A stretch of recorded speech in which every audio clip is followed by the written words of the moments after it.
People ask me all the time, "Doctor, should I take medication for my hair loss or should I just get a transplant?" The truth?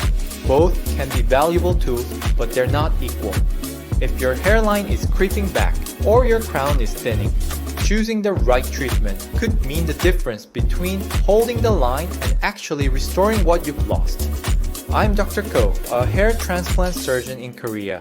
Today, I'll walk you through why hair transplant is often the best solution, but also when medication might still be the smarter first step.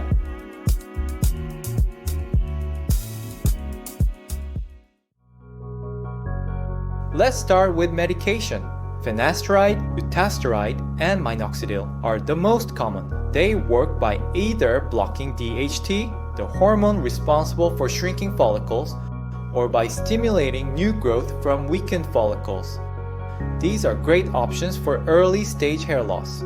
They can slow down thinning, help maintain what you already have, and in some cases add density. But there's a catch. You have to take them continuously. Stop the pills or the foam and within months, your hair loss resumes. They're less effective if you already have significant baldness, because no medicine can resurrect a follicle that's completely gone. Side effects can also be a concern. For example, finasteride and dutasteride may cause sexual side effects in about 2 to 5% of men. Minoxidil can sometimes cause irritation of scalp. Think of medication as a maintenance crew. They can repair a leaky roof or repaint cracked walls. But if half the house has collapsed, you'll need a rebuild, and that's where transplant comes in. A hair transplant is different because it doesn't rely on chemicals or ongoing treatment. It's surgical. We're physically moving healthy, DHT-resistant follicles from the back and side of your scalp, where hair is permanent, into areas of thinning or baldness. The transplanted follicles behave exactly as they would in their original location. That means once they take root, they grow for life.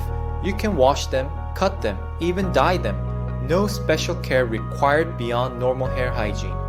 Modern techniques like FUE and FUT, combined with techniques like DHI, allow us to create natural, seamless hairlines. Done correctly, no one should know you've had surgery. They'll just see a younger, fresher you. Why is a transplant often the best solution? Let's break it down. First, permanent result. Unlike medications which stop working once you quit, transplanted follicles last a lifetime. Second, natural appearance. This isn't a wig or artificial implant. It's your own hair growing naturally. Third, eliminates baldness. For patients with advanced balding, transplant is the only reliable way to restore coverage. Fourth, self-esteem. I've seen patients walk taller, dress sharper, even start dating again after their procedure. Confidence changes everything. And lastly, low maintenance. After recovery, there's nothing special you need to do. It's just your hair. But let's be balanced. There are situations where medication makes more sense. In case of temporary hair loss, stress, illness, or nutritional issues sometimes trigger shedding that reverses naturally. In those cases, medication might be enough. In early stage thinning, if your hairline is only slightly receded, starting with finasteride or minoxidil can preserve what you have for years. Slowing future loss. Even after a transplant, I often recommend medication to protect non-transplanted hair from further miniaturization. So it's not always one or the other. Sometimes the best approach is combination therapy, medication to stabilize hair loss, and transplant to rebuild what's already gone. Of course, there are practical factors to consider. The cost. Medications are relatively affordable month to month. A transplant is a bigger upfront investment. But long term, if you add up decades of pills, the cost difference narrows. Also, invasiveness. Pills are non-invasive. A transplant is surgery, safe and minimally invasive, but still involves needles, local anesthesia, and recovery. Speaking of recovery, medications don't require downtime. Transplants need careful aftercare in the first 7 to 10 days, and results take 12 to 15 months to fully mature. Ultimately, it depends on your stage of loss, your goals, and your budget.